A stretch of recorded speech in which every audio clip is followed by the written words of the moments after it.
welcome to you all in the audience and also to everyone watching on the internet. The 7th London Chess Classic is the strongest tournament ever held in the history of British chess. This year, it's the part of the Grand Chess Tour, and we'll be updating both here at Olympia and on the website the standings of the Grand Chess Tour as the tournament progresses. This is where they were before the start of the tournament. The tour consists of 3 tournaments. One in Stavanger in Norway, the Norway Chess Tournament, the Sinkfield Cup in St. Louis, and it climaxes with the London Chess Classic here in London. The total prize fund is $1,050,000. There's an extra $150,000 in prize fund for the 3 top finishers in the Grand Tour.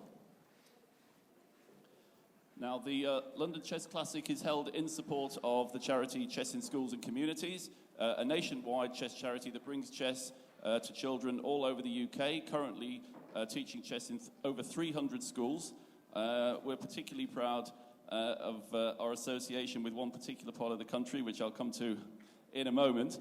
But I just want to emphasize to everyone in the hall and everyone watching online that you can support the work of Chess in Schools and Communities and contribute towards the continuance of the London Chess Classic by donating money to the charity either in the foyer here at Olympia or online via the charity's donate button on the charity homepage. And thank you very much for your support in advance of that.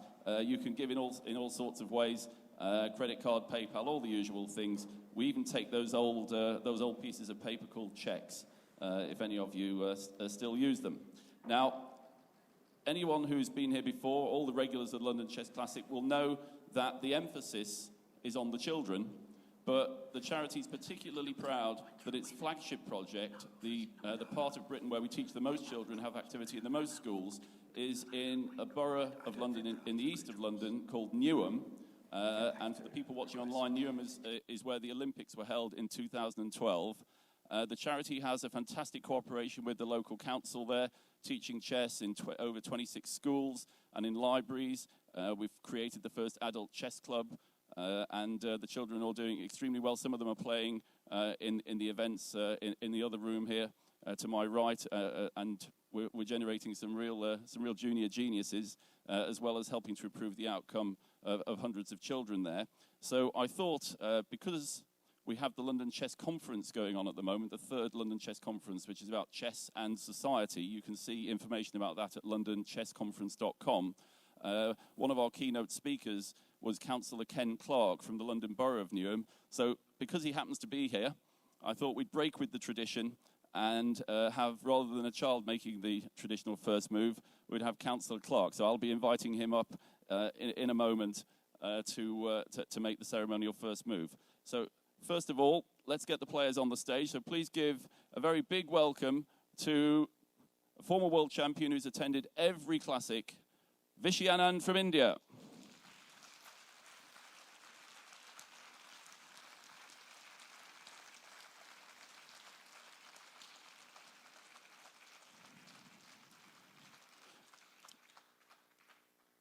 Playing white against Vichy from Armenia, and I know I keep saying it, but don't get tired of it because I like the sound of it. You should look up this wonderful BBC documentary on Armenia, the cleverest nation on earth. CNN liked it so much, they're also doing another documentary, so they're going to need to talk to Levon at some point during the tournament. Please welcome from Armenia, Levon Aronian.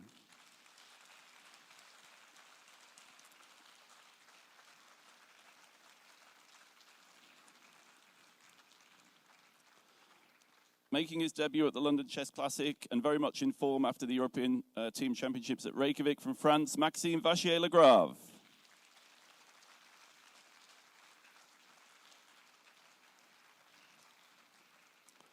Playing for the United States, a previous winner of the London Chess Classic, Hikaru Nakamura.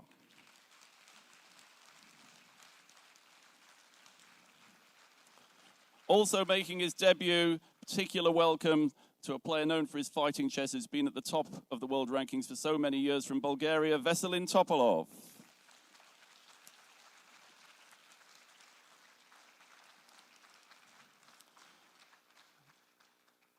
Playing Vachier, another man who always entertains, whether it's his moves or the fact that he's got to make 20 moves in a minute. Alexander Grischuk from Russia.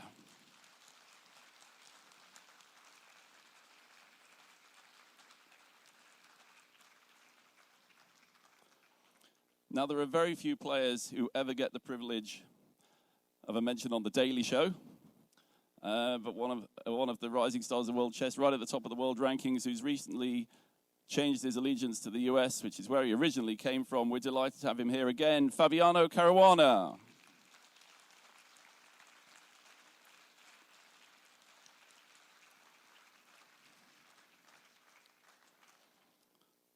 Playing Fabiano, a man who made a tremendous impression on The One Show, one of Britain's most popular talk shows, a couple of days ago, beating the presenter in 12 glorious moves. I think he might have a little bit more difficulty this afternoon. Please, a huge welcome for the world champion, Magnus Carlsen.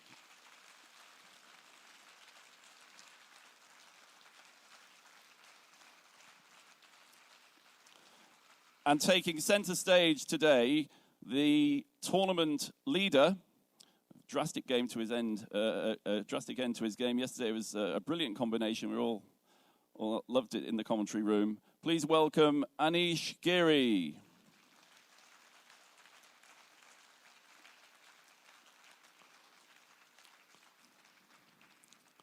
And playing Anish, of course, a regular at London Chess Classic, the British #1, long-time British #1, Michael Adams.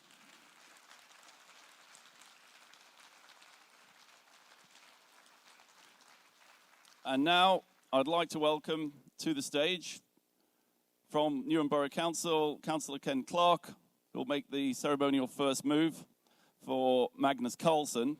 Now, Ken, I know you said you haven't played since school, but try and go back, try and roll back the years. What would you like to play?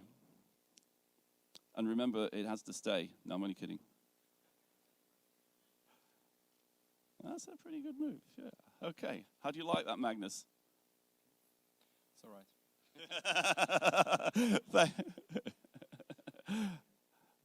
Thanks very much, Ken. All right.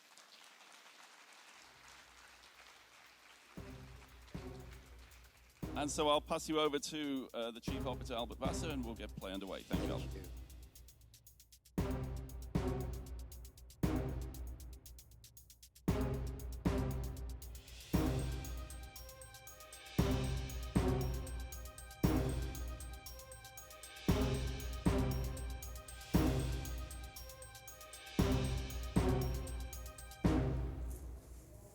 Welcome everybody to round 2 of the London Chess Classic, brought to you alongside the wonderful project which is Chess in Schools and Communities. Welcome to our London audience here as well.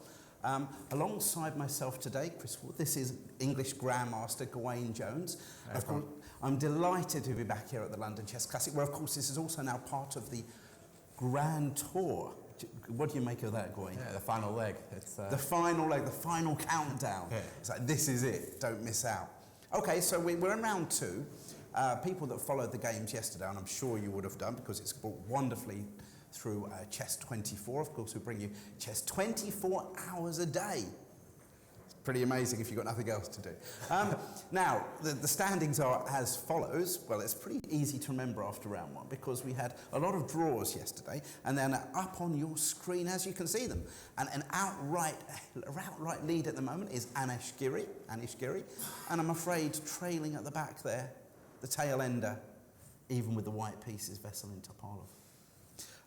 Good news for him is he does have the white pieces again today, Gawain. He'll be making sure, trying to fight back today. I'm sure. Trying to fight back because it's probably, we were just discussing this, if he loses today, having 2 whites to start with, 2 zeros, that's not ideal. Anyway, where are we going to start? Where else should we start other than with the current world champion?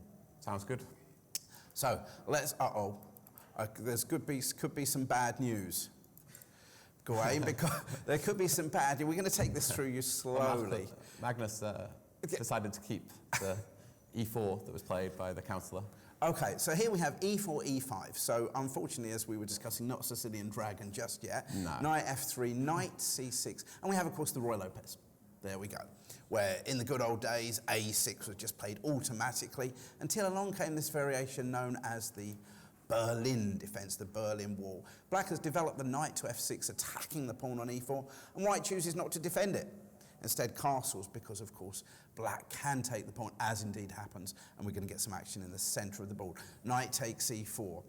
I think people watching at home might wonder whether it's compulsory that we have at least one of these every round. Yeah. But that's where we're at. Knight takes e4, and white plays... Oh. So Magnus declined the ending. Oh, I see. We have a little bit more excitement. I don't even know... Microscopic advantage. I don't even know if I need to point out to people, but everyone here is riveted in the London studio here. Hello, everybody, by the way. Welcome. They're awake. That's always good news. Okay. We've only had 5 moves with Berlin so far. So the idea is if black takes this pawn, then rook e1 will cause 1 or 2 little issues, whoops, along that e-file.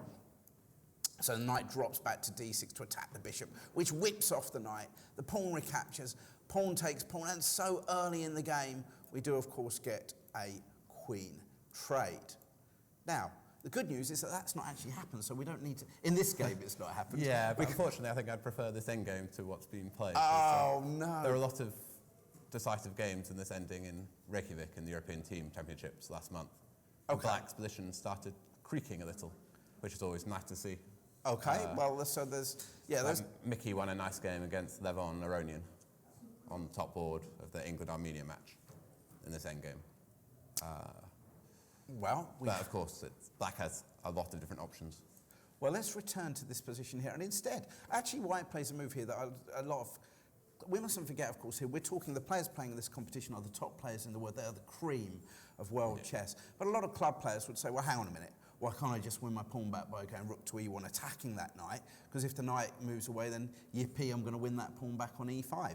And that's exactly what's happened here. The knight has dropped back to the square d6, where, of course, it looks kind of awkwardly placed because it's getting in the way of this bishop here on f8, but it does, of course, do a job of attacking that bishop on Gaining b5. a tempo there. Gaining a tempo. Knight takes e5. Now, okay, we could say our first tactic of the day, which, of course, white is now threatening a pretty wicked-looking discovered check. Knight takes knight, picking up the black queen on d8. So, of course, possibly no great surprise that Fabiano has decided instead that he's going to park something in the e-file to prevent that check. And now the bishop's definitely hanging. So. Right, so the bishop is under attack. And of course, we see a good example here of what I often call the grandmasterly bishop retreat, coming back to f1, dropping all the way back to f1.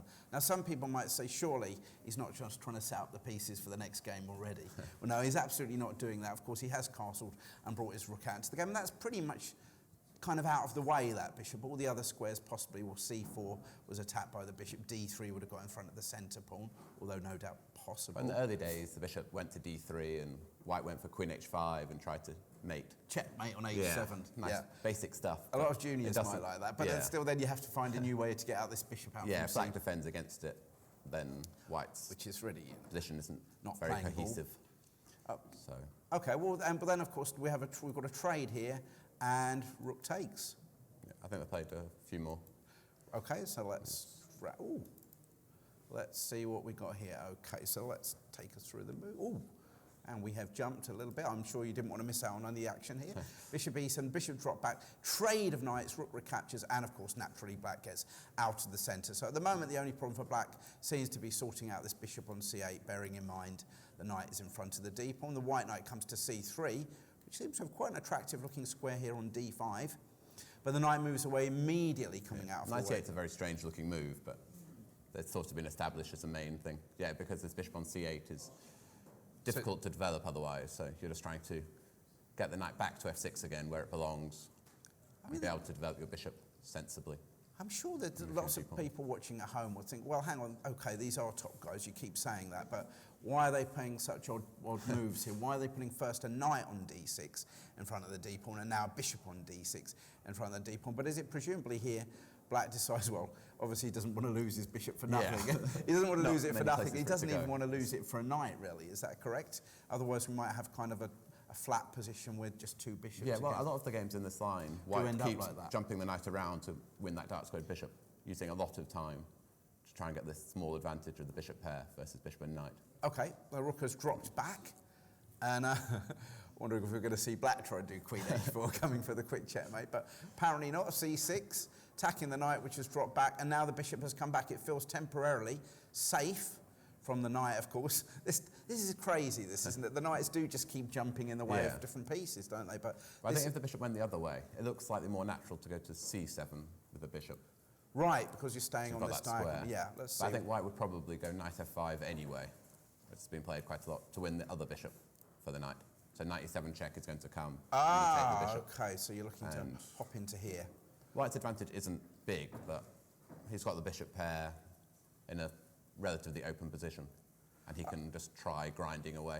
Okay, so Magnus is pretty good at. If people can imagine that, we're talking about a situation whereby the white knight is traded off, say, for a light square bishop, leaving pretty much a flat position with 4 pawns against 4 pawns on one side, 3 against 3 on the other, and white having 2 bishops, and black having a bishop and a knight. Well, Gawain, your experience of these things, and if you don't mind me saying so, you're coming along pretty well at this stage. Would you say, do you feel like there's a stage where you'd just say, yeah, slightly better for white, white's got winning chances, or do you think you can actually categorically say that is a significant advantage? Or do you feel not? What, in this line in particular? Well, just talking about general? A flat scenario, but 2 bishops against bishop and knight. I think this one is a very small advantage, but it's definite, and black has no easy way of equalising either. So we need to point out that what you mean by slight advantage, you mean you'd really require black to make another inaccurate move before you actually won the game. I think everyone accepts that if black plays perfectly, then it's not going to be enough, just having the bishops. Okay. But it's not one of these positions where white needs to keep the initiative at all costs, or black is completely okay. White can just keep playing and eventually exploit the bishop pair, something Magnus is so good at. Just keep putting his opponent under pressure and never allow him to completely equalise.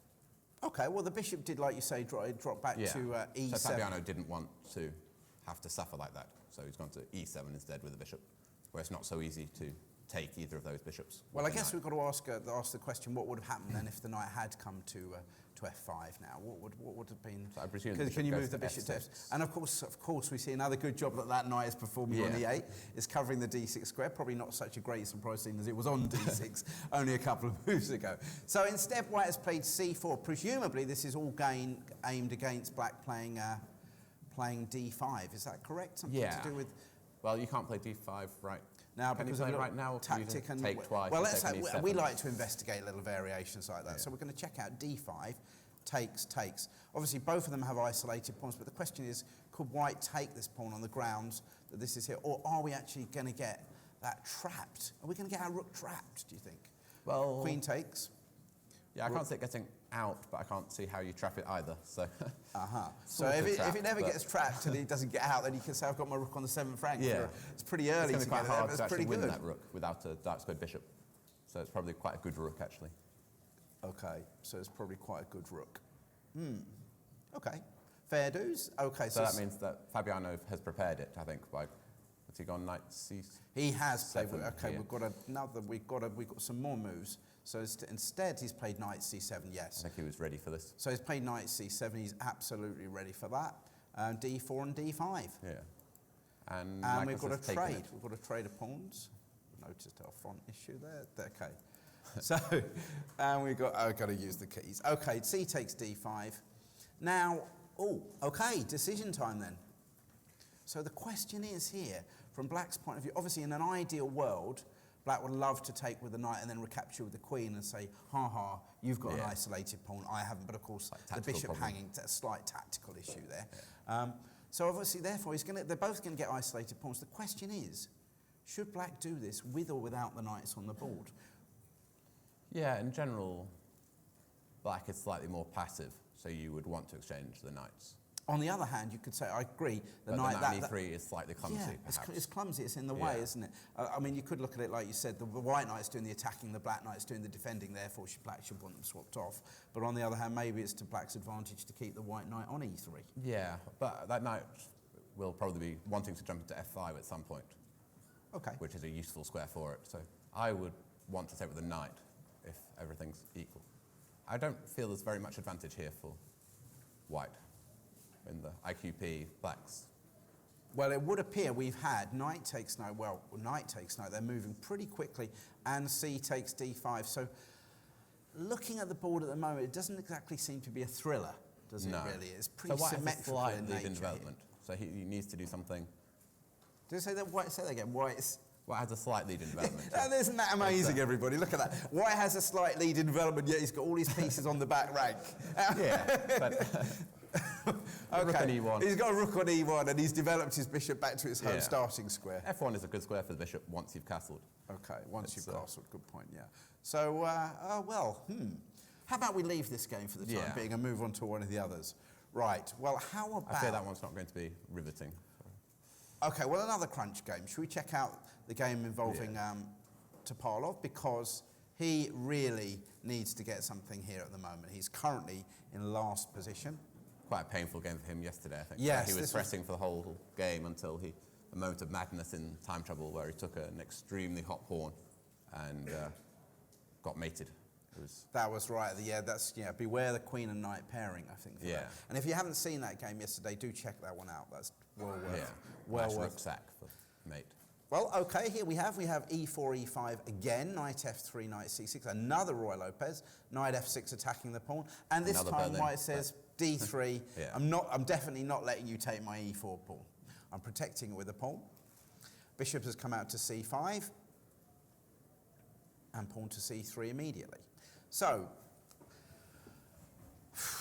well, at least when White plays c3, White looks as though at some stage in the game they might play d4. You'd tend to find a lot of juniors playing knight c3, just getting their pieces out and not actually making any pawn breaks. But c3 is, preparing d4, giving a square for your bishop to drop back to in the long term. In the long term. And not allowing knight d4, exchanging off some pair of knights. Which means that a bishop pin on g4 wouldn't be such a big deal as well, presumably. Yeah. So castles...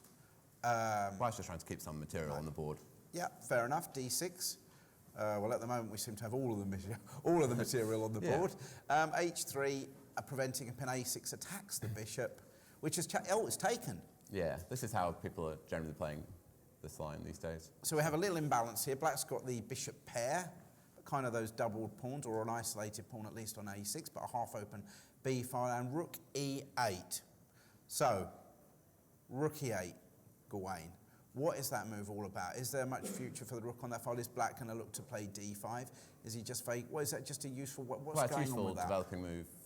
I think you're trying to prevent. Useful? Well, you might want to go d5 yourself, but you're stopping d4, or at least dissuading d4, because now the pawn in e4 will be more exposed to change the pawns and go bishop back to b6 or something. Okay, so presumably that in playing rook e8 he's written over, he's decided he's never going to be trying to go for f5 himself, presumably. It's more towards dissuading this d4 move. Probably d5 is more of the break that Black will be looking for, rather than f5. I guess the problem is after d5, obviously if White was ever to take and Black took back, Black would have two lovely pawns in the centre. That would be rosy. But of course, if he doesn't take, White, if he ever takes, he's going to be leaving himself with a pretty rotten queenside pawn structure. Yeah, it's an ugly structure. But if you can play a5 and put the bishop on a6... Might get some good piece activity. Yeah, he has some good light squares. So it's still balanced. So White's played rook e1, which now again brings in, well, it overprotects the e4 square to bring that into also, play. the knight might go back to f1 to g3. It's a typical Roy Lopez manoeuvre. Aha! The good old knight f1, to g3. Or e3 and round to f5 or something like that, hopping around, coming out of the way anyway. Okay, well, we're up to date on that particular game. Where are we going to move on to? So we've had two Berlins so far. Two Berlins so far. Oh! Hikaru's looks more interesting. Okay, should we go for that? Let's go for that. Okay, here we go. We're bringing up another game. Whoa. Vachier-Lagrave with the black pieces. His first year at the London Chess Classic, and Hikaru Nakamura, who I think has been here pretty much every time I've been here, as I recall. Yeah.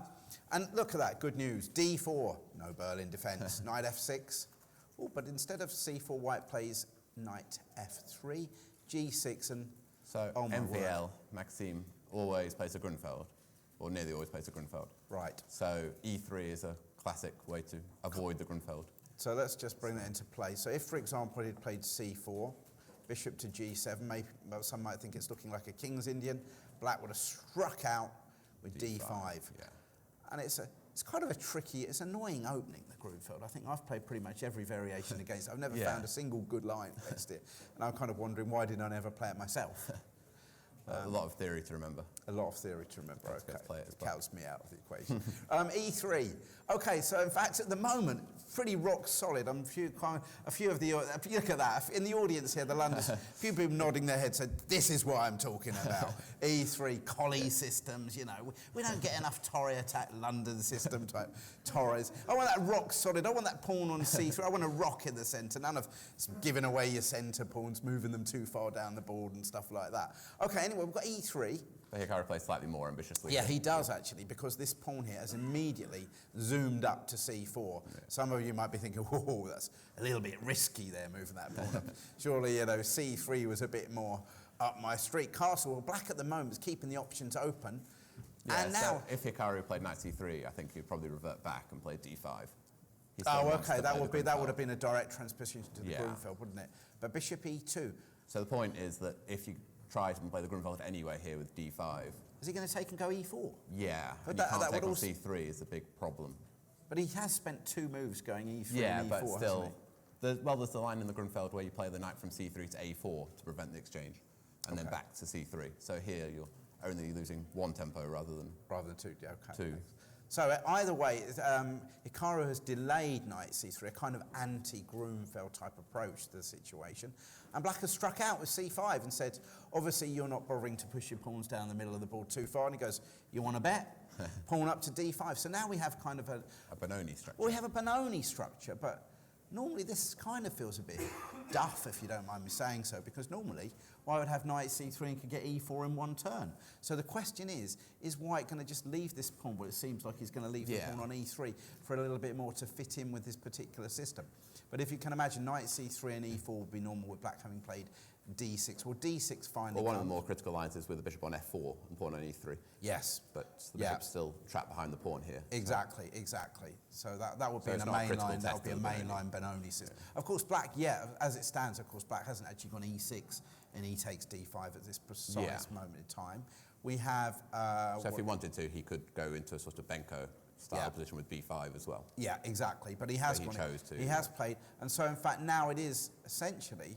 Well, this is the Benoni, but with White having played, as you've just pointed out quite rightly, Gawain, with White having played E3, but normally these systems would appear with a bishop on G5 or a bishop on F4. So for me, this seems a bit passive, this whole bishop. Yeah, it's not a very critical line, but Hikaru's just trying to avoid a long theoretical battle, isn't he? And he wants to get a double-edged position, and he believes that he can outplay. Okay. Well, the main problem for black usually for me in these Benoni type positions is this bishop on C8, particularly if it never gets into the game, just gets in the way. Yeah. I mean, you'd think theoretically in an endgame it should be good because it's, it's on the opposite colour from the fixed pawns, but it's just in the middle game it gets in the way, so you have to find something to do with that. So bishop G4 is quite common here. Yeah, you always thought bishop G4 would be a logical move here. And often, so the other thing which is a little bit confusing here is in the Benoni, particularly White is often doing battle over the E5 square, but with the white pawn still here on E3, black's not really having to worry about being steamrolled over down the middle of the board. Whereas black, of course, has this extra queenside pawn to push forward on the queen, so a bit of an initiative there. Well, he's played knight A6. So he's declined the opportunity to go bishop G4 straight away. Absolutely, and which he may or may not live to regret. But if we can imagine... If we look at the times, Hikaru's still in preparation, surely. He's only spent 2.5 minutes or so. Yeah, 2.5 minutes. No increments, of course, for this first stage of the game. So, so let's just have a little talk about this. Just quickly to point this out again. So I've just... It seems strange, but in the Benoni in general, because the fight is over the dark squares, this bishop, black's light square bishop, is less important than a knight. So that's why you're trying to trade it off for the F3 knight. Yeah, so essentially, actually I've had this position quite a lot with black, with that pawn on E4. Yeah. So, I mean... That makes the dark squares especially weak for white. Yes, that's right. So with pawn on E3, you're still keeping control. Of some of the dark squares, yeah. Knight A6 has another purpose behind it, though. It possibly is preparing knight C7 with to help support the B5 break, or if white goes A4, the knight might park itself on B4. Well, this knight, what's so often a key square for white is a C4 square. If white can park a knight on C4, in fact, that's a great square for a knight. But also that immediately has taken away the option of bishop G4. There's just a problem now for black about what to do with that C8 bishop, as we were saying before.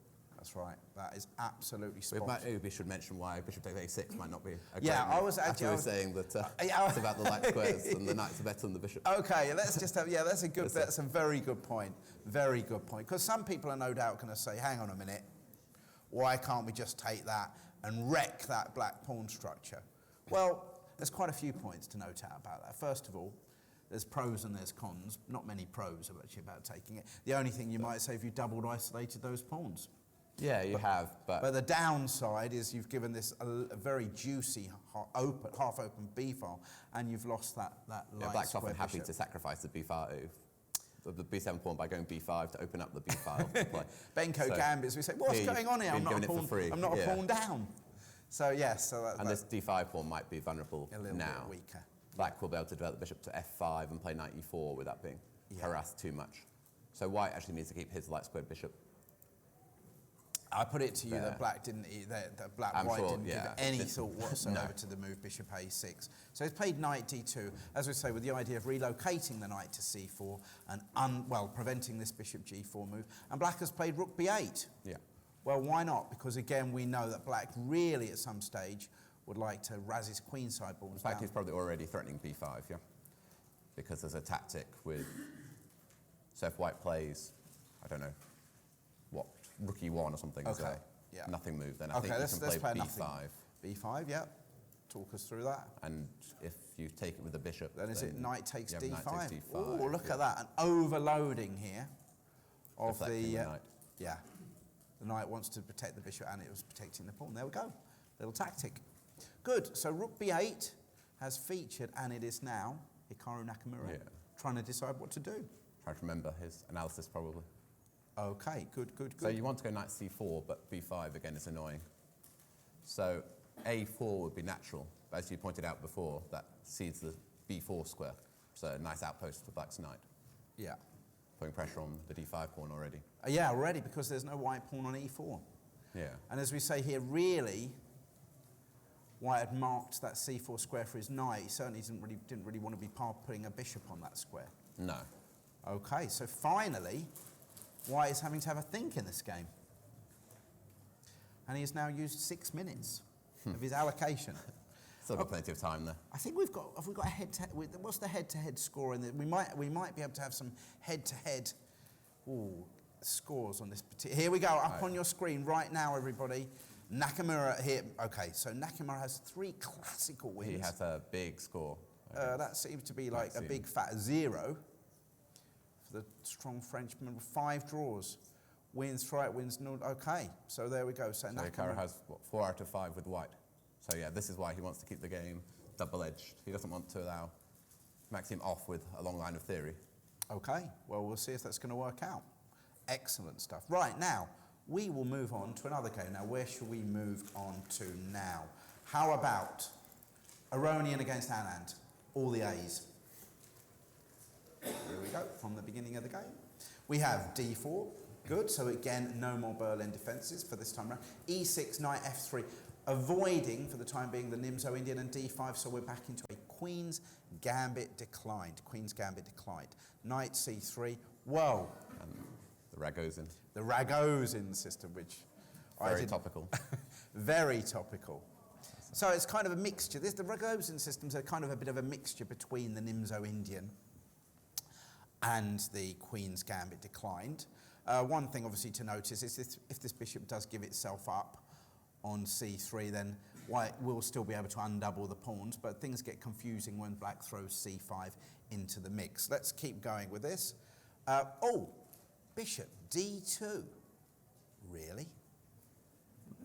Unusual move. It must be. I don't know very much I about must the admit, if I saw this move being played, I would just assume it was just a, I don't know. I don't like to pick on our audience. I don't want to say anything rude with the audience. They say, just your average club player game, oh dear, he's pinned me, I'll unpin. Sort of thing, an automatic junior reaction, but that is not very ambitious at all. Normally this bishop reaches further afield to g5 at a counter pin against the knight on f6.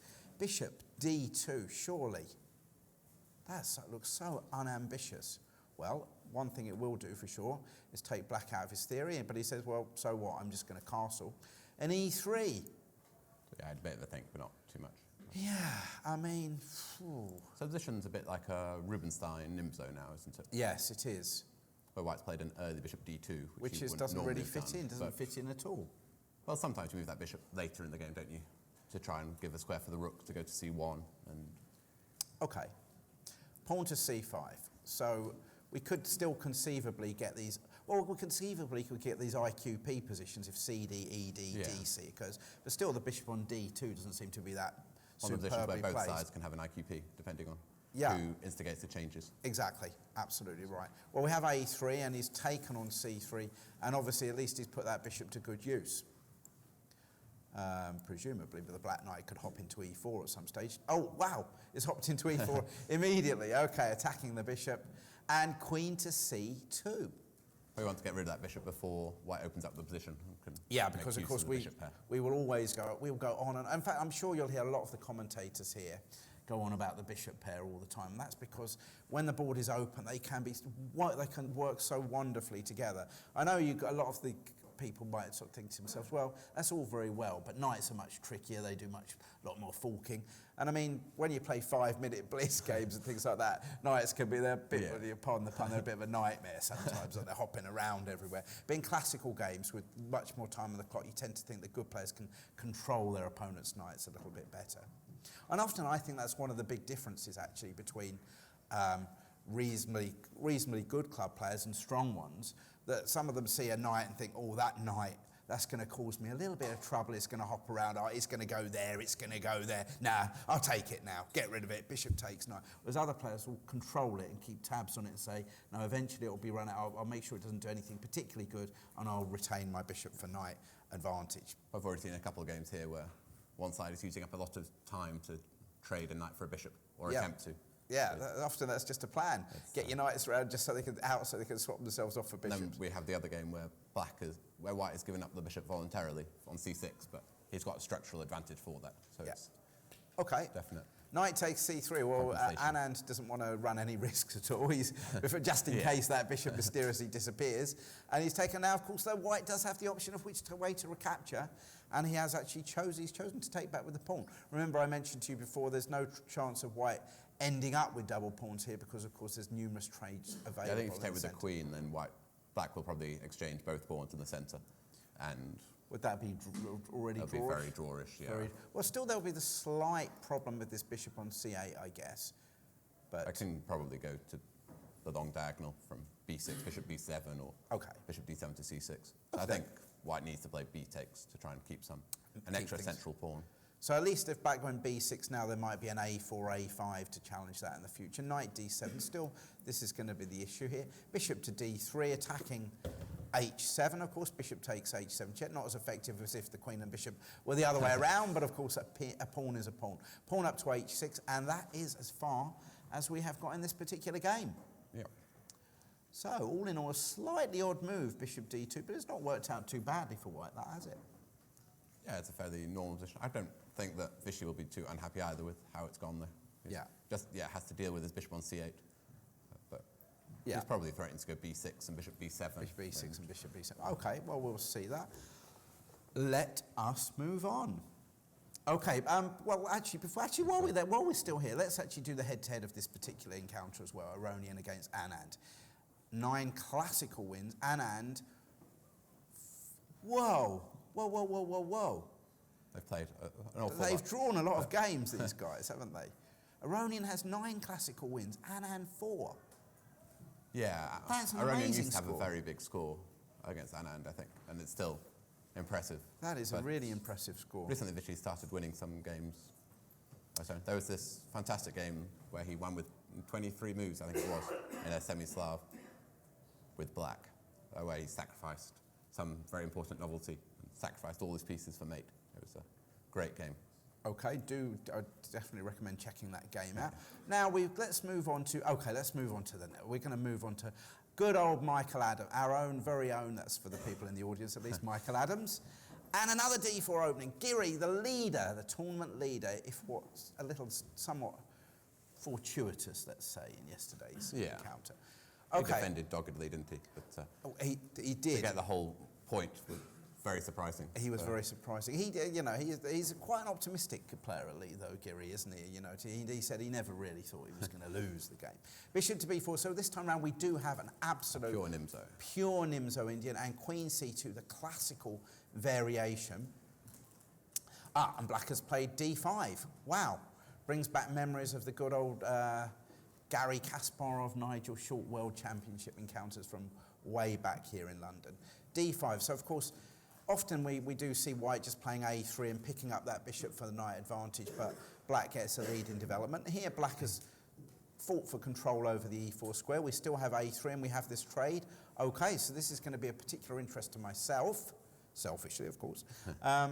I've had this position lots of times. Knight e4, queen c2, and c5. I've played this variation myself against Mickey, but I took on d5 rather than a3. Oh, okay, yeah. D takes c5, knight c6. Okay, so the idea is, White, of course, has picked up a pawn temporarily. We imagine that, well, if White gets to go c takes d5, he may keep on for it a bit. And White has got the bishop pair.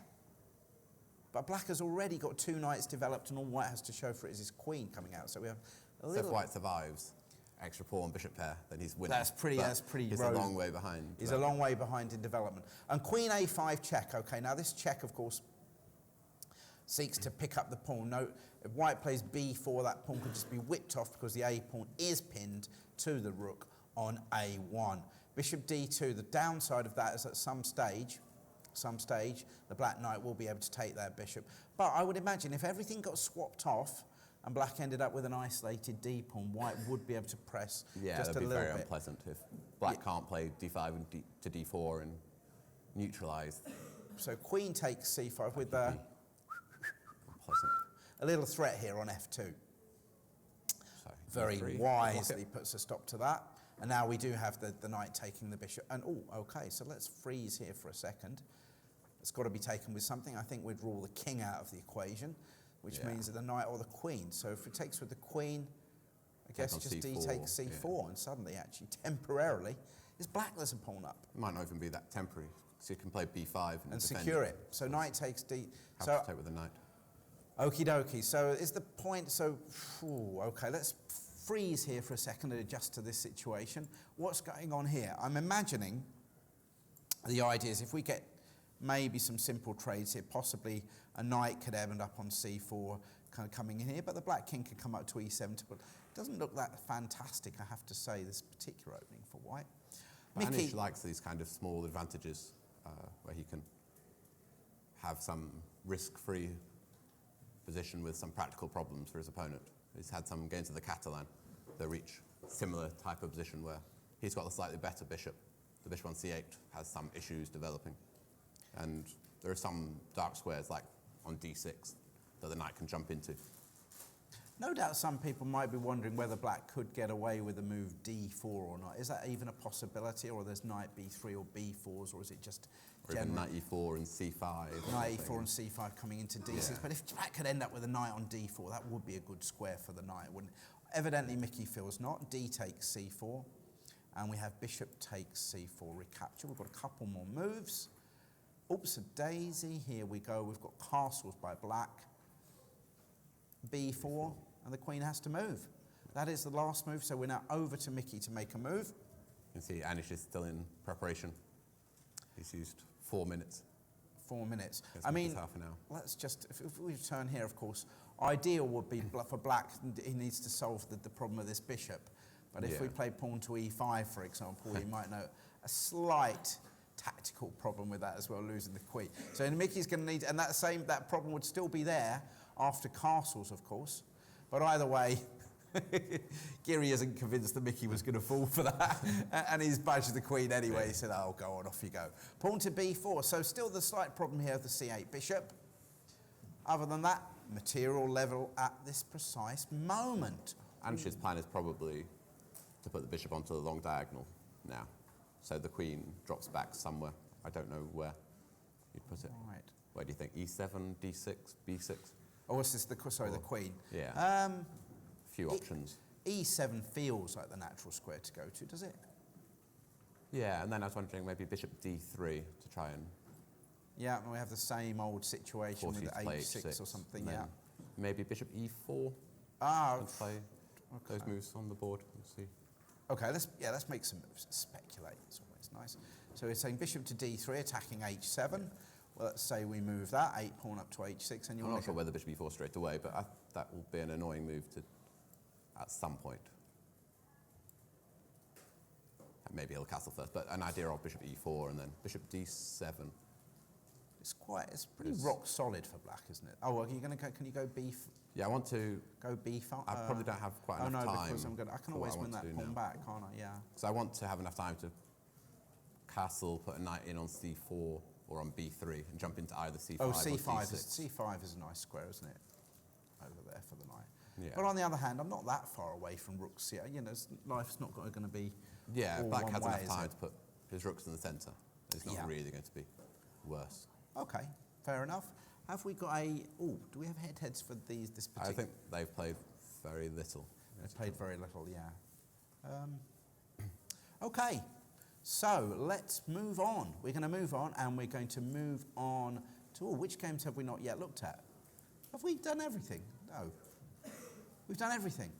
Congratulations. So where are we going to return? I tell you what, as you're here in the audience, if anyone has got a preference for which game they'd like to go back to, I'm sure people at home go that, Mick Nakamura, go back to that. Other people, no. But if where do you want to go back to? Like the most interesting, but Nakamura. Oh, Carlsen and Nakamura. yeah, okay. we looked at Carlsen first, so we might as well go back to Okay, we're going to go back to the Magnus Carlsen game. We'll see what's going on. Unfortunately, the gentleman that said Carlsen, he obviously has a slight different view of the enthusiasm of this particular encounter. But let's just remind everybody where we left it, which was pretty much around about here. We had a mass trade in the centre, so there's no more knights remaining in this particular game. Bishop out to f4, very symmetrical, but we discussed whether white had... I think white has a slight initiative, maybe. maybe. A tiny advantage because... He's got a rook on the e file. Well, and this bishop on c8, again. There seems to be a theme today, that black's got a bad light square bishop. So the bishop come to f6, freeing up the queen, putting a little bit of pressure on the d pawn. Bishop to e5. Now, this is very interesting because after this trade, okay, let's discuss this particular point here. Because I bet everyone sitting there in the audience here saying, yeah, no, rook takes, yeah, no, pawn takes, yeah, pawn takes. Because they both got pros and cons here. If you take with the rook, well, you know, you've got a good bishop, inverted commas, because you've got a light square bishop. Can attack the d5 pawn. That can attack the d5 pawn. On the other hand, if you take back with the pawn, that's an isolated pawn there. I mean, let's just put this out. If you put that, let's just freeze here for the second. Give white the opportunity to maybe put his queen up there on d4, get your pieces out, maybe even go f4 at some stage. That certainly feels like an appealing option as well, doesn't it? But I presume that Magnus decided black had enough time. To make either d4, can he go probably d4, not d4 immediately, but he probably can't go f6, can he? Because maybe well, okay. So let's say queen b6. I might go queen b6 to stop you putting your queen on d4. Okay, so that would be okay, right. And if I take that, you're going to basically pick up that one and do a runner. Okay. And if you can't stop that pawn, then we'll go bishop e6 and eventually go d4. And if I just settled for here or something like this, then you think that d4, bishop e6, d4 is not going to be a big deal because I'm not really going to get f5 at all. You don't have quite enough control here. No. Okay. Well, I suspect Magnus thought exactly the same way because he did just simply recapture with the rook. The only thing I would say, from my experience, is that although if it was just a bishop ending, you always want to have your pawns fixed on the opposite colour from your bishop, so they work in perfect harmony. The pawn's controlling one set of squares and the bishop controlling the other. But when there's actually rooks involved, often you can say actually the bishop will look after the pawns and the rooks will go off hunting. Yeah, so the bishop's going to be passive for... Yeah, it might be, but obviously if he could put... the question of whether it could get hassled by f4, f5 if it put itself there as well. So this, I'm afraid, we haven't got that many more moves. We have got rook e8. But Magnus has succeeded in getting some very small advantage here, hasn't he, without risking anything. I think that's true. So he can just try putting pressure on this d5 pawn, and I'm sure that black should be able to hold it, but...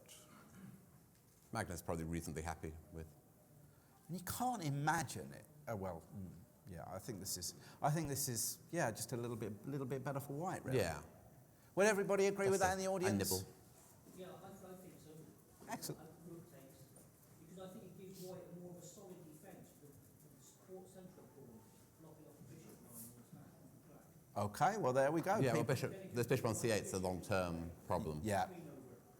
Okay, there we go. Excellent. And still some initiative here. You can take on e8, play queen b3, prevent this bishop developing. Well, for a okay, while. actually, this could also be argued to be a critical moment. So what you're actually saying is you think he should swap off and go queen b3, but again, there's the chance to just move the queen and leave the option Yeah. for the pawn be taken, which would presumably be slightly better because white would be a tempo ahead effectively if he played queen d2 takes. Or even queen b3 takes, and then rook d1. Yeah. Yeah. That's probably what Magnus is You think that's what? evaluating at the moment. So this is actually where he's having his, looks like his first real think of the game. Yeah. He's only spent 13 minutes here. Okay, so we have indeed checked that game out, not too much going down. So let's go back to the Nakamura game. Yeah. Although, okay, we haven't We've had a bit of movement there. Okay, excellent. So the last time, everybody will remember, the last move we saw was this knight dropping back from f3 back to d2, preventing bishop g4 and aiming for this square c4. But black has played rook b8 and said, well, hang on a minute. I'm going to look to get in b5, then let's see what your knight's doing. So, Well, he now has played e4. I tell you what, this can't be right. He must be a tempo down on a main line here, I think. I mean, I'm not saying that, having that tempo is going to be everything, but I'm sure this is a mainline variation with the pawn on e4. yeah, although black normally chooses to play bishop g4 in those lines. Yeah, doesn't well, he? no, but there is the So- knight a6 But yeah, to the knight could have gone c7 back is to d2. I mean, I'm not fine. saying it's a good... these early knight d2s and Yeah. e4, knight a6. I'm sure this is just...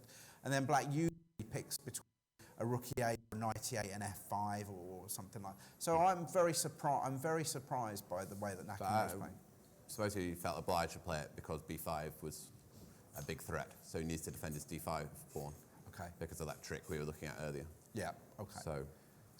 So Rook e8 to put a little bit of pressure here, and white has played f3. So we have this little pawn chain, f3, Same-ish structure now. same-ish style structure, but it's not going to be the g4, h4, h5 attacking style. As white's definitely bolstered the centre, but on the other hand, it doesn't look as though he'll be advancing f4 and e5 any time soon, and instead he's probably going to be doing more of a holding job on the queen side, or maybe a kind of a3, b4 type attack over there as well. in a blitz game here, I'd definitely go knight h5 and hope for some bishop d4 check, queen h4, and knight g3. maybe. Hope for.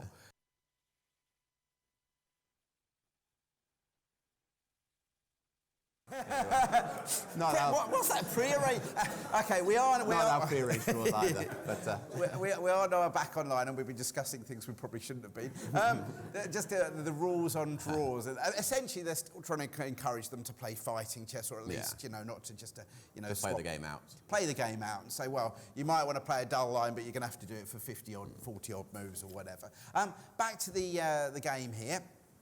And I've done lots of red arrows on the board indicating how Gawain would like to play the position if this was a blitz game. But I put it to you, lots of players might play like that as well in real games. The question is that the way that Maxime is going to be thinking? Well, we're going to find out. So there's a couple possibilities here for white, I suppose. Either you play knight c4 to control f4 and meet bishop d4 check with bishop e3. Okay, That so look what's going on with sensible, this b5? but now b5 might be annoying. Of course, one thing is you haven't got knight a5 to c6 because that seems to be on prees that night. So that doesn't. Yeah, this is not a knight h5 is actually a. Sometimes you can go g4, but not really when the knight jumps into f4 afterwards. No, you wouldn't want to do that. And you can play f4 as well, which is a bit loose, but Yeah, f4. just starting a pawn stall. And of course, well, hitting that knight. Could be the old Fischer Spassky all over again. I'm thinking, so something like bishop d4 check, king h1. Going to get your queen to h4? Yeah, probably queen h4 Yep. now. With a sneaky deaky threat, everybody. Knight to g3, checkmate. But bishop takes h5 probably Yeah. forces queen takes, which isn't what black wants to You're do. worrying about knight f3, Yeah. so... Oh, With and the then queen's off the board, then black might have some structural problems. Although it's still still not kind clear. of double-edged because you're a bit weaker on these light squares now. Can't as move well. the knight from d2 properly. Yeah, because takes and the c3 and d4 e4 pawn. will So hang. this would be, pretty unclear as well. Yeah. Quite dynamic from black's point of view, so long as you're not bothered about pawn structure. Yeah. Okay. And the other plan is to play for b5 anyway, isn't it? Either with knight back to c7 instead of knight h5. Right, yeah, let's check out that alternative Or here. bishop d7. So after f3, we're wondering what else. So knight h5 strikes us as being a normal candidate type forcing move. And also knight c7, just to continue with this idea of b5. In fact, sometimes what happens is white plays a4, put a top to that, and black says, well, actually, now I'm going to come round to this Yeah, now b4 you've got the square. And outpost. white goes, okay, I'll push my pawn back. And then you find out that's not allowed. So that's f3. What are we going to see? I'd like to see knight h5. Would everybody like to see knight h5 here? Yeah. Yes, that's what we'd like to see. Well, okay, so that's going to be... This game's going to be very interesting, I think. I think this is my number one candidate at the moment, but we are compelled to look at the other games. And where are we going to go to? We'll go to... Go back to Topalov, Grischuk. Yep, okay. As we haven't spent much time on this one. No, we haven't. Let's remind everybody, when we last left this game, we had a rook to e1. We saw black play rook to e8, which was aimed against white playing d4, and white playing rook e1, which brings d4 back into the equation, whilst also facilitating a little knight manoeuvre round for f1, etc. Well, black has played h6. You know, I'm not sure I'll be able to play these sort of chess ideas myself, actually. You look at h6 and you think, yeah, good, stops back rank checkmates. Stops knight g5, just in case I'd have to go h6 and force it back. Stops bishop g5 for the future. I guess that's pretty much what it's aimed against, is it? And it's also just black isn't quite sure what move to play, I think. So you're playing h6 and waiting. That's what the For white audience to can commit. relate to. You should have said that straight away, jumped in. He's played it because he doesn't know what else to play. It's a generally useful move, but it's like the bishop on c5, you'll probably want to drop back. But Yeah, I where mean, to usually isn't- that does... Yeah, that's the problem here. Normally you've got a pawn on b7 here, so I'm not sure how that affects things. But dropping it just kind of a prophylactic move aimed against the move pawn to d4. But OK, that seems a good awaiting move as any other. h6, well, the knight has continued its journey, and black has dropped back. So yeah, so now there's no knight c4 to annoy the bishop. You OK, can just drop back. exactly, all useful waiting moves. And the knight's come out to g3. And certainly white has ambitions for this knight here to come into the f5 square, and white not, and why not? But on the other hand, that bishop's ready, primed to take it. White's played bishop e3, and that is as far as we've got. Whew, what to say about this particular game, Gawain? Well, if the pieces just keep getting liquidated, Then white will have a small advantage with a better structure. with a better structure. Yeah. Here, the bishop pair isn't very useful for black, because the position's closed. But on the other Black hand, can do exchange you with think every black once. would be relieved or not? If he leaves, let's say, OK, let's obviously debating here where black might move, and this is exactly what Grischuk is pondering at the moment. Is he going to be worried about bishop takes b6, c takes b6, ironing out the pawn structure, or do you think he was actually thinking that b file was going to be quite useful? I think he would quite like his structure back, as long as d4 isn't annoying once it happens. It's because there's not a lot of play down the b file, is there? It's not like white's king is over there. So No, OK. you can play rook b8 to attack it, but it's more likely that a6 will be weak rather Yeah, than b2. maybe a future queen a4 or something. OK, yeah, OK. You can go c5 here as well if you want to keep these bishops on the board. I mean, It it looks is ugly, keeping that but- bishop on the board, but frankly, what's the point in having that bishop? It can't even move forward, can it, like a pawn? No, but you're hoping that long term the bishop will come back out. Yeah. And white's Very main long. play is D8, D4 in E7, these F8. positions. So Yeah, OK. you're Oh, dissuading pretty D4. much just dissuading d4, Yeah. yeah. Pretty much dissuading d4. Yeah. I must admit... I've never played the Berlin, but I've seen c5 played in this kind of position. Yeah, with the bishop on... OK. Yeah, even with the bishop on b6. OK. Well, I suppose then White's going to think of what he's going to do with his own bishop then, because Yeah. he was probably right again, thinking those might be traded off at some stage. So So, but it still feels like a slightly ugly move to me, but okay. Let's move on. Right, what are we going to do? Any news elsewhere? Magnus Carlsen, world champion. Let's see what's going on here. Well, the rook came to e8. We were wondering what Magnus was going to do, and guess what, Gawain? He did exactly as we suggested. Traded off, and the queen's come out to b3, hitting that pawn on d5. And stopping this bishop developing from c8. Yep, also importantly tying down that bishop to the defence. So the queen's come to c6, where of course it does both, defends both of these, freeing up this bishop from c8. But bishop b5 hits the queen. And so it's going to go to d6? You'd imagine that would be an overall kind of nice centralising square to go to. I don't actually understand what he's thinking about. Can you go to b6 as well? Because you can't go to e6 because rook e1 to e8 will be... Oh, you can't go... You can't play rook e1 immediately, but it's coming next move, isn't it? Like queen e6, queen c3, followed by rook e1. Yeah, okay. Looks horrible, but maybe it's okay.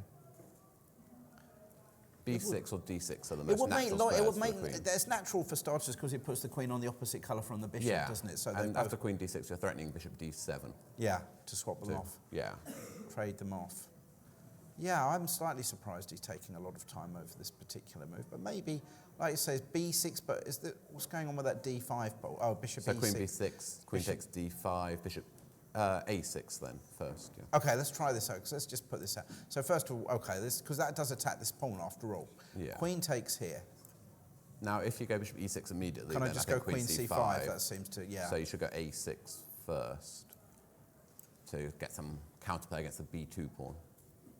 Well, you do have to beware the back rank for the time being. Yeah. But okay, but I have to move away.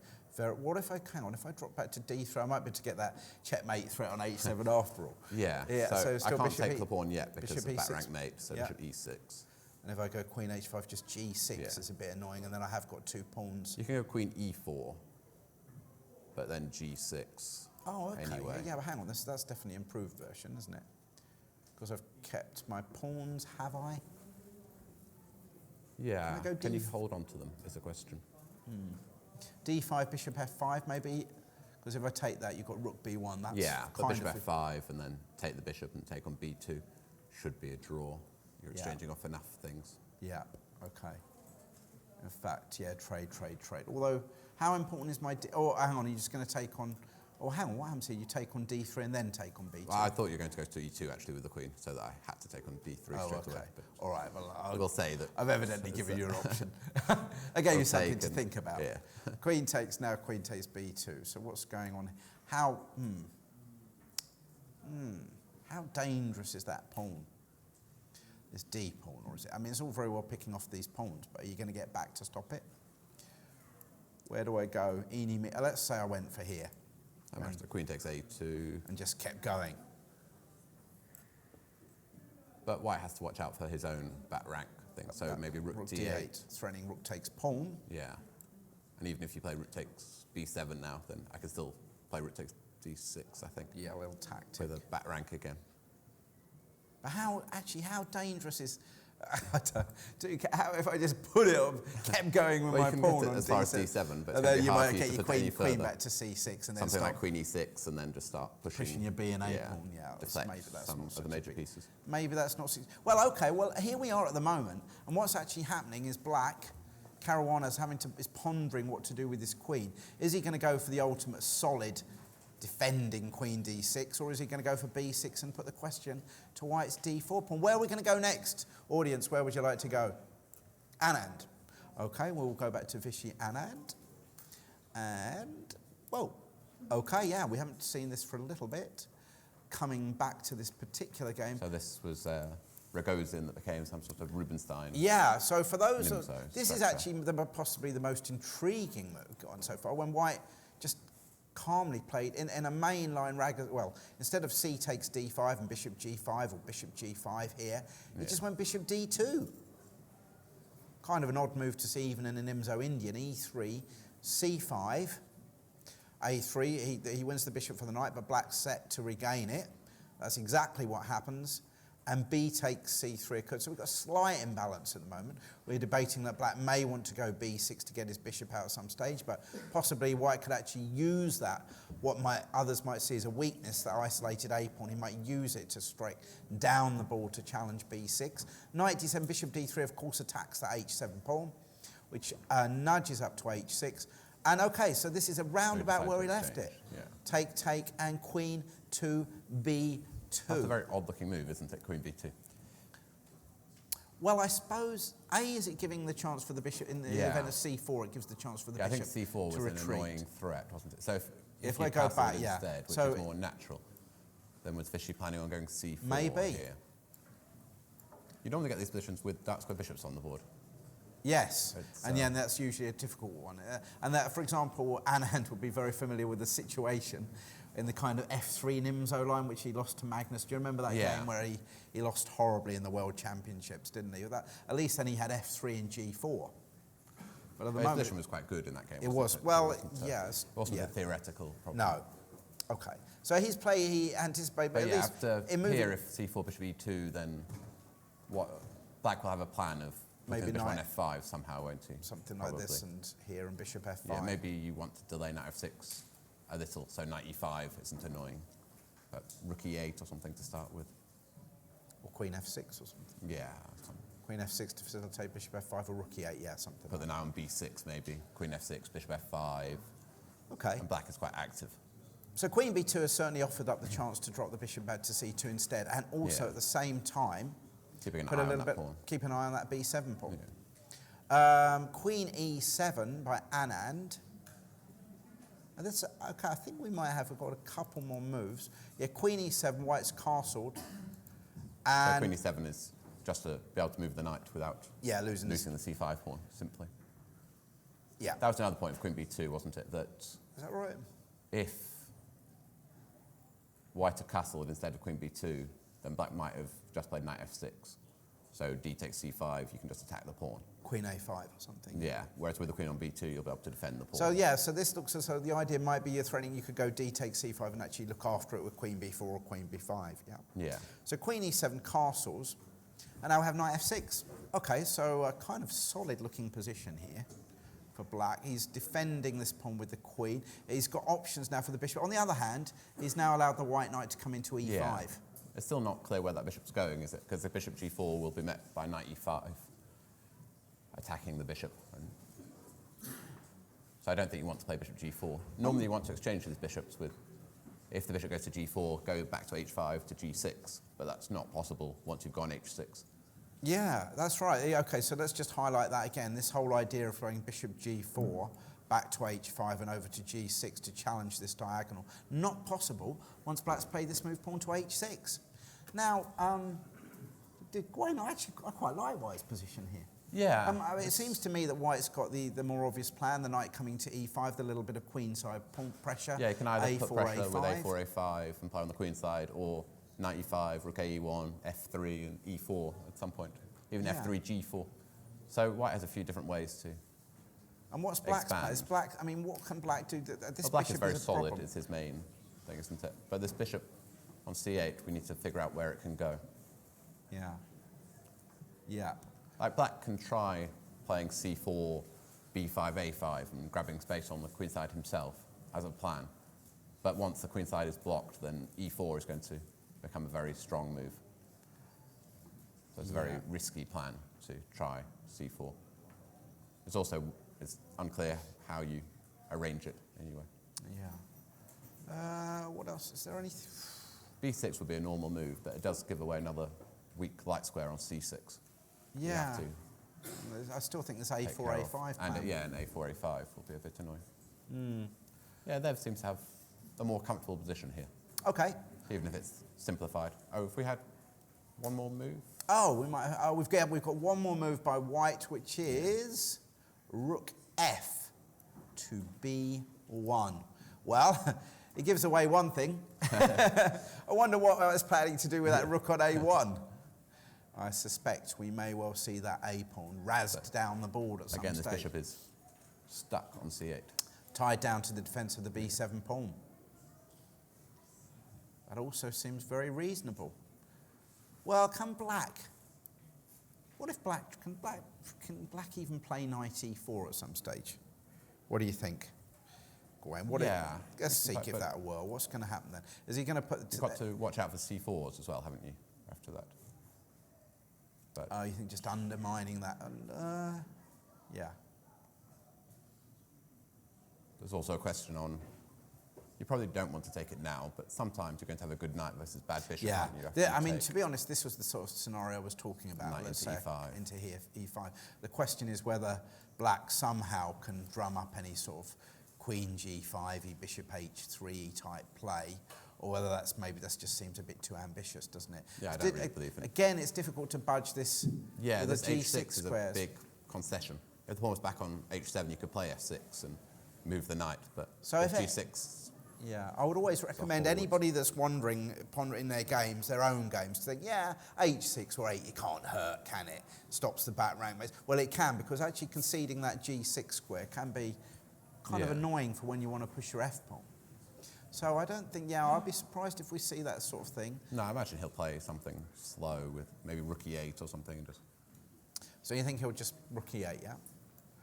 Okay, but what's he going to do? Let's supposing he does that. Let's say we go a4. And can I go rook b8? I'll Rook b8. try and not create any more weaknesses and just complete my development. Gone. And bishop d7. I don't know if that's the square I want the bishop on. It might just go to e6. Or what if I put this in here eventually anyway?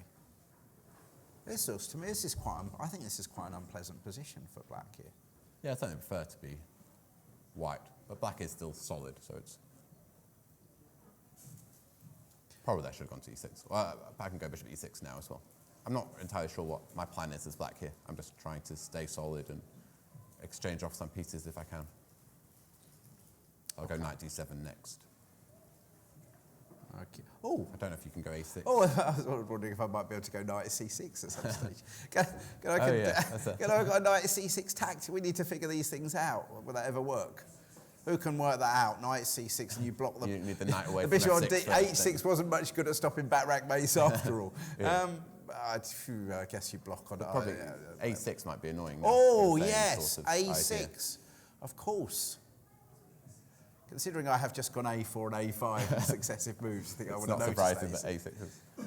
Yeah. I think this is really uncomfortable for black. That's my... Needs to play more accurately than I did there. Okay, well... But yeah, no, white definitely has something here.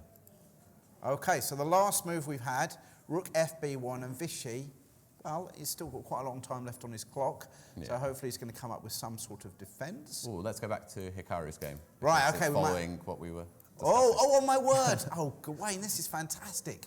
Everybody, good news. Knight h5 has occurred.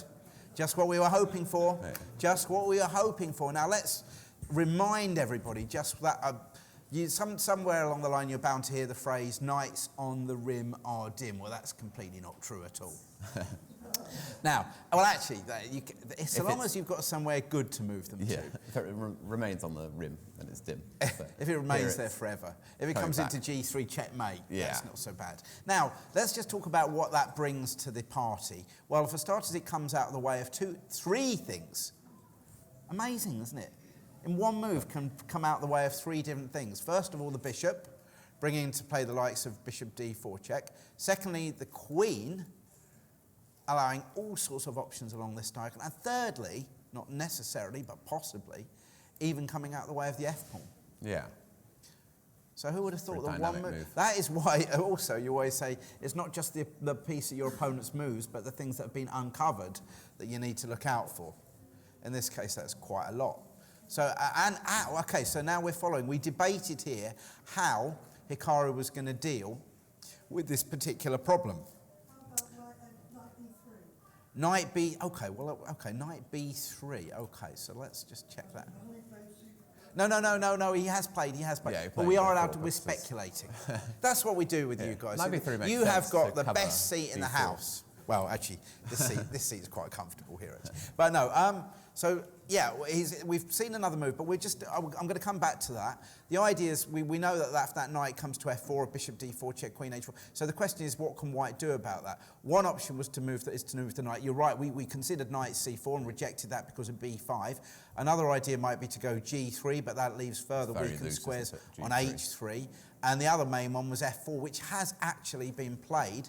I think the point is the knight on b3, well, you're quite right, that does two jobs. It controls f4 and it stops bishop to d4 check. But the knight is very passive on b3. Yeah. The knight really wants to be on c4. That's right, it doesn't seem to do too much on b3. Black will probably try and get b5 and c4 and b4 and hit both knights away.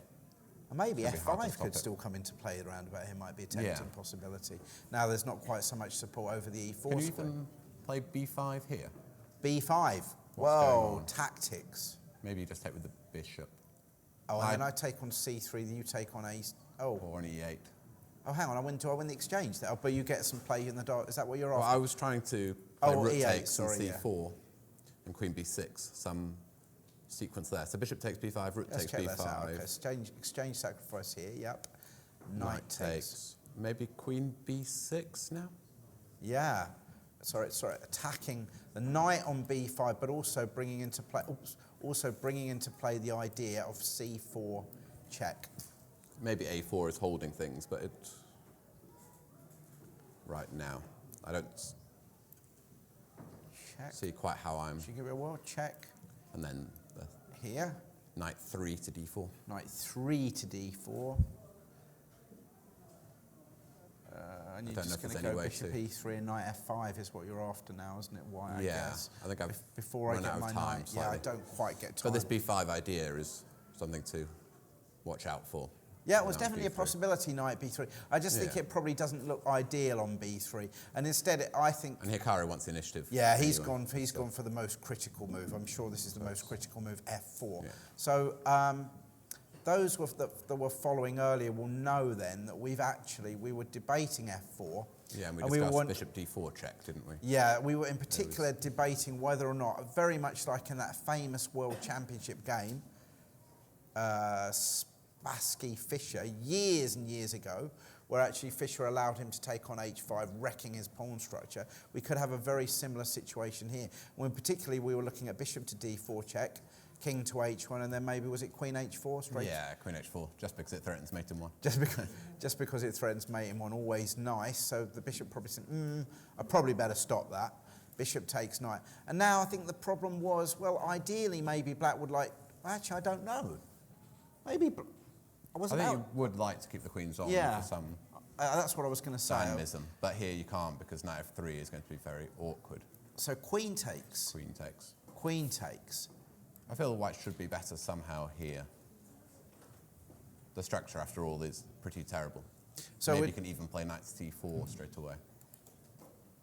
So this is, of course, this is, okay, so we've got actually potential targets. So just to talk about the imbalance here, we've got this dreadful pawn structure, which Bobby Fischer was happy to take, of course, over here. It's quite good if you're going to attack with it. Yeah. You can go h4, h3, and you've got some open lines and the light squares. But in an ending, that might just be weak. So what would go out? Yeah, so if we're talking, in fact, would we be talking about knight c4 straight away, actually? Sorry? Knight b5. Yeah, you could also play knight b5. Same sort of idea. You want to go knight b5, attacking three things. a7, d6, and d4. And your knight remains protecting that. a7 isn't hanging, I don't think, because the knight will get trapped. But would he get trapped? I've got a c6 to come out. Your bishop d7. Bishop d7, yeah. All right, so knight b5. Okay. But yeah, knight b5 looks good as well. Okay, right. Well, let's just get up to date. You can play... MVL is still thinking after f4. So yeah, well, the main thing is he's not committed himself yet. But you could even just play the knight back to f6. Well, of course. I mean, obviously that's just perfectly reasonable, isn't it? Maybe and now he the can check on play d4 first. I'm not sure. That would be. We'll just get this game set up. The bishop to d4 check, and then coming back. Yeah. That's. So you're probably threatening to win a pawn here with bishop takes c3 and knight takes e4. Well, sometimes they're worth sacrificing those Yeah. to get that dark square bishop going. But more to the point, you probably can't necessarily move your knight away now because I will just take that pawn. Is that correct? Yeah. So I am actually tying up the white pieces actually here. You have to watch out that e5s aren't very annoying. Yeah. It's a typical sacrifice in these positions. Yeah, pawn to e5. But I don't think here it should Well, be too probably not. I scary. mean, white's, but they're not exactly ready to pounce, are they? Maybe a knight coming into e4 is always a nice possibility. But yeah, I think this would be interesting. So what do we need? Do we need to overprotect the e4 square with bishop f3, for example? Problem is you can't move the bishop anywhere else because knight g4 could be really. Yeah, well, bishop d3 is where you'd want the bishop. So you're preparing to go e5 and f5. But knight g4 is very annoying. Yeah, and for that matter, knight b4 would be a bit of a pain as Yeah. well. So you have to go here, and then I've got b5, for example, coming. Well, still this knight at the same time, I don't really want to lose that bishop. A little bit double-edged. But if you're winning the e4 pawn, it's probably Yeah, okay. but So you mean here? Okay, b5 okay, so b5 is very critical, isn't it? And now, So let's try this for a second. So here, or knight e2, I don't know. But yeah, we'll say this. Take on c3, take and take on e4. I think if white were able to play f5 here, he'd be doing well, but you think black's going to have black's going to go bishop f5 next move and keep everything blocked. Yeah. Okay. And I don't think I this think should the be problem too is this scary. knight's not really. Again, that highlights how the knight is not so good on b3. Yeah. Okay, everyone. Well, here's the situation. We're leaving the game with the pawn on f4. We've had a bit of excitement here, and certainly for me, this is the game of the round so far. But I think we're going to, we're going to leave it here for the time being. Hope in London you'll continue to enjoy the entertainment, hopefully, and everybody will be back soon with a new team. For now, goodbye. Join us soon. Everyone. Thank See you. you soon.